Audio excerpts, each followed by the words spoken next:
Back in the field house with Coach Kelly and Coach. Last week you guys went a little road trip down the road to Atala, Alabama, and took on the Etowah Blue Devils at the Blue Hole, which is the name of the stadium over there. Unique venue. You guys scrapped around a little bit in the first half. Second half seemed to took traction, took control of the game, ended up winning 38-14. And a good region game last week, Coach. Take us back to last Friday night in Atala and how that all transpired. Yeah, it was. First half was kind of, we had 5 offensive plays in the first half. 5. Wow. They got a first down. We stopped them on 4th down. And they had moved the chains. Anyways, somehow, we'll just leave it as somehow Etowah got the ball back. We just couldn't get off the field. Couldn't get lined up defensively. They had come out in a different set, a little bit similar to the Eagle, but something they hadn't shown on film that gave them an extra surface man on the line of scrimmage. We just didn't see it for a minute, and we were still, not really set up to stop it. So once we made the adjustments, really at halftime, got the ball, went down, kicked the field goal, went up, and then defense was able to pretty much stay off the field. I think we gave up 56 yards in the second half, just getting better. I mean, it was very, very scrappy, a physical game. Etowah is a scrappy bunch. I mean, their mentality with what they want to do, they want to run the football, they want to be real physical on the point of attack, defensively the same, and so it was a war. I mean, like I said, it was very physical in the trenches. Keyshawn had another good game, and on both sides of the ball, we're scrappy right now, but we're by no means perfect. We got to get better every week, and the kids, we got a lot of kids playing. Last year Tay Diamond. Kind of some things that I say in the past, I feel like this kid or that kid has been in that program forever. People probably feel the same way about Tay, Tristan Brown, all these other guys that we've had come through here. And so now that it's the first year with them not being here, there's a lot of guys that are playing first snaps. We're fortunate to have warriors like Tay that didn't really get hurt a whole lot. And so, which we were always banged up. I mean, Tay had all kinds of ace band. So anyway, he never missed games. And so there was no need for anybody to ever take those reps because he was always there on Fridays. And so, Derwin is kind of taking his spot. He's doing a good job of continually to get better on technique, and he's only a sophomore. I mean, you talk about a sophomore that was 14 last week, turned 15, benches I believe 330, cleans 315, squats well over 400. I mean, this is a baby that is getting his first reps right now, and he's just continually get better. Dylan Duncan's brother Dalton at the nose, and so we got a lot of guys that are learning on the fly right now, and so anyway, they're going to continually get better, but we just got to correct things that are right now going to get us beat in the future. Penalties, lack of execution. I know our coaches, because we do a lot of film study, I know our coaches are getting tired of seeing the same movie. It ain't no different than you paying to go see the same movie week in and week out. It's like, I want to see something different out of some of our guys. And so if we're going to be a championship team, that's what we got to have. No doubt. It's kind of the growing pains of the younger bunch, but these seniors are still chasing history. How many wins away are they? They're 5 away. 5 away. We're sitting we've got 6 more games. They need 5 to go 46 wins, Man. which would set the record for the winningest group. And that would be 2 years in a row that we've had the winningest group in Cherokee County history come through here. And we still don't know how to coach sometimes. It's amazing. 46 games in 4 seasons. Mm-hmm. Saying that you only promised 10 games, so That's right. That's right. that means not only are this group getting in the playoffs, they're winning in the playoffs. Yeah, and they, last couple of years to play the maximum amount of games, it's really important to the seniors, and so we just gotta come together a little bit more. I feel like the wars that we get in every week kind of definitely brings us together. But everybody's banged up at this point in the season, so it's just about healing up on the fly, tuning in, locking in to our reads and keys, and doing what we're coached to do. And it don't get any easier because you got White Plains coming in this week. That has always been a tough game for Cherokee County. So it's big. I don't know the crowd. Ever since I'm not from here, but people in White Plains seem to hate Cherokee County, and it's reciprocated. Especially, it was always like huge in basketball. White Plains has traditionally been really good in basketball, so those are basketball games. But the football games have always been real physical. I mean, that bunch has always played extremely tough, and be back at home is good. We've had really good crowds throughout the year, so it's just special on Friday nights here. I mean, it's just a feeling, the show, the inflatables and whatever. It's almost like a wrestling event. The WWE. Yeah. I was with Coach Rob last week, and was doing his coach's show, Hoax Bluff, and he kind of was talking about the game that's playing White Plains. He said, man, this team's better than what they've seen. Like, he's like, against Alexandria, they had 3 onside kicks that they lost. They had a kick return that they gave up. They only had the ball, like you said, 6 snaps in the second half, and then they turn right back around and play Hoax Bluff to a 4-quarter shootout. What have you seen on film for them? A lot of people may see the record and they're thinking, we're going to roll in there, but this team's improved. I mean, it's a pretty good team. I mean, they, they're 3-5 defense, so there's a lot of moving parts in that, and they do a good job of, with 3-5 defense, a lot of times if they're not as disciplined, they leave gaps uncovered, blitzing 2 and 1, and so if you got 2 and 1 gap and Hoax Bluff other night, they were able to take advantage of some.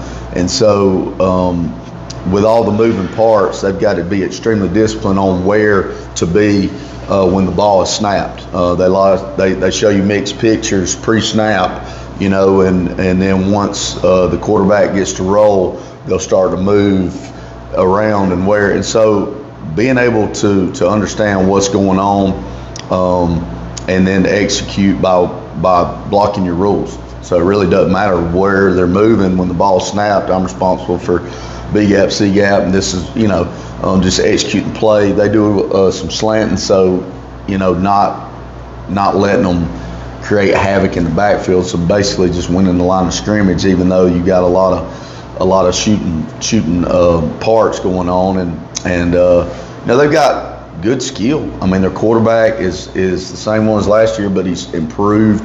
Throws the ball much better than I remember last year. But he's mobile. I mean, he does things in the run game that create toughness to defend on the defensive side of the ball. Running back had a good game the other night against Hoax Bluff.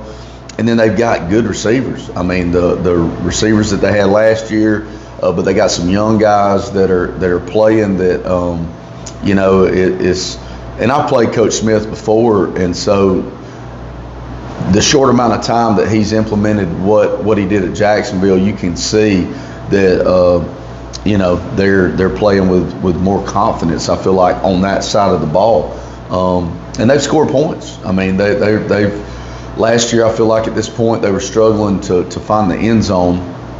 Maybe their identity on what they wanted to do, and I mean they scored some points. So this is by no means a one-dimensional, easy offense to defend where they don't have guys. They definitely do have guys that can hurt you, and so anyway, it's going to be a tough one Friday night, no doubt, and it's a big game because you've already played 2 region games. Once you get to the 3rd and 4th, it definitely every week creates the pecking order of the region standings, but you're also talking about the playoffs.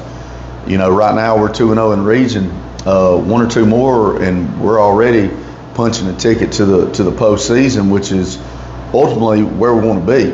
You know, obviously we want to be region champions and all that stuff, but anyway, we can't get to 3-0 without a win Friday night. So really, we're just locked in to what we need to do Friday to get out of there with a win. And yeah, they got a kicker, man. He can, when he hits it right, man. He's good on punts. He's really deep in kickoffs, and so you know, they're almost a complete team as far as what they can do in the kicking team, and then offense and defense. Let me ask you this, Coach. Then I shut it down. I've been talking your head off this morning, but the region as a whole, you guys, if I'm not mistaken, has had the last 4 representatives for the North. Then Aniana. Three. Well, yeah, you're right. You're right. The year before, we were in the South. The year before we came back, which is crazy. But yeah, Aniana represented the North the year that we played Vigor in the second round. Vigor won it. I don't even know, maybe 2021. But this region's had the last 4 representatives for 4A North. If you count like your run, and then Aniana might be 5, because I think Jacksonville was the year before. You're right, because Ron Wiggins and Coach Smith was there. That's right. It's 5. Which they're not in this region anymore, but they were. Then they were in this region the year before too, as well. This region, to me, like has gotten better from the bottom up. Like the teams on the quote unquote lower end of this region's starting to get a lot better. Have you noticed that? I mean, this region's getting tougher each and every week. I definitely just feel like this pocket of the state is just really, really good football. You've got really good coaches, one.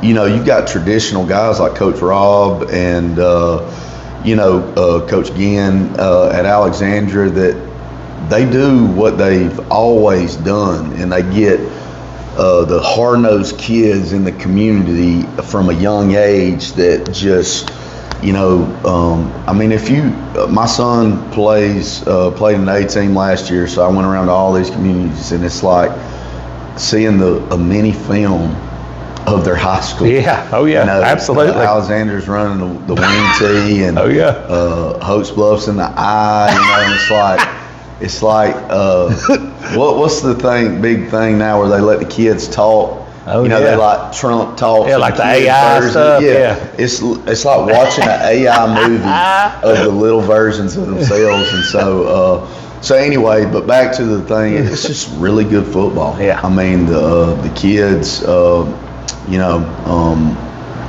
the kids, the coaches, we feel like when you're in the playoffs and you're from this region, you've got a chance. I mean, think about it. The year Jacksonville played for state, they played Anniston in the 4th round. That's right. To go. We played 3 years ago. We played Aniana in the 4th round, and so it wasn't that way last year. But you still had 3rd round teams. Us and Anniston, I think, in 3rd round last year. So. I mean, I feel like this is a really good football region, and you know, after week 5, it's going to get real interesting, at least for us. You know, Hopes Bluff and Anniston play Friday night. That's the two other undefeated teams in the region, and White Plains coming here Friday to take away our chances of being undefeated in the region, and so anyway, there's a lot to play for left in this region. You know, there's been some good region games, and then Asheville having a big win against Aniana last week. That was huge for their program. They won a couple of games already, and so anyway, it's a tough from top to bottom. I mean, you can say it, but I feel like this might be like the SEC Seriously. 4A right up here in the pocket, you know, and there's other regions are really good. I mean, I talked to a lot of coaches from Region 7, you know, just because of the last couple of years we faced. I think last year we faced 3 teams in 3 weeks from Region 7. It's crazy. Central Florence, Brooks, West Morgan. So I've gotten to know a lot of those coaches extremely well. Haven't played them, but I've talked to Dessler's football coach over the last couple of years too. They're undefeated, and so man, everybody's working. Yeah. Everybody's working, and it just when the kids finally buy in, don't matter where it is, it just clicks. Yeah. Man, it's crazy to see that, man. Like you said, Mark Sanders goes to Asheville and beats Aniana, and Aniana's a much improved than Aniana last year. So, like I said, I just noticed that, you know, covering this. I went to the Anniston game last week against Alexandria, and I left there and went to Hoax Bluff, White Plains. I'm sitting here, I'm like, these are 4 good football teams. I mean, right here, you know, they're all battling for position in this region, and they turn around and look at you and Etowah and Asheville and Aniana. I'm sitting here like, daggum, dude, it's some. It ain't no. It's not a big gap no more. It just goes back to the point of preparation, how important it is that our guys like lock in every single week, because I feel like our guys don't always take the preparation as not serious. Serious is not the word, because they do, but they don't realize how it doesn't matter if we're playing University of Alabama or anybody else. We are going to get everybody's best game, because we haven't been able to hide, and I haven't been able to play the chip on our shoulder like the underdog in a long time. And so they're going to get everybody's absolute best week in and week out. And it's been that way for about 2 years now. And so it just means it's a good problem to have. It is, but it also just means like the frustrations week in, week out. I mean, my players think I'm crazy, absolutely crazy. And it probably is a little bit true, but the stress factor of what they don't understand, trying to get the point across, is you have got to be prepared to play. Because if not, you're going to get here and, you know, it's going to be a back and forth thing. And you're just putting yourself in situations to leave your neck out there when you don't have to. That's right. You know, we want to be champions, so we've got to learn how to be dominant when it's time to be dominant. And as long as our eyes and our hearts are in the right place, we can be that. We're taking baby steps to that right now. No doubt. Coach, I appreciate you sitting in with us. Thank you so much, and good luck to you. Yes, sir.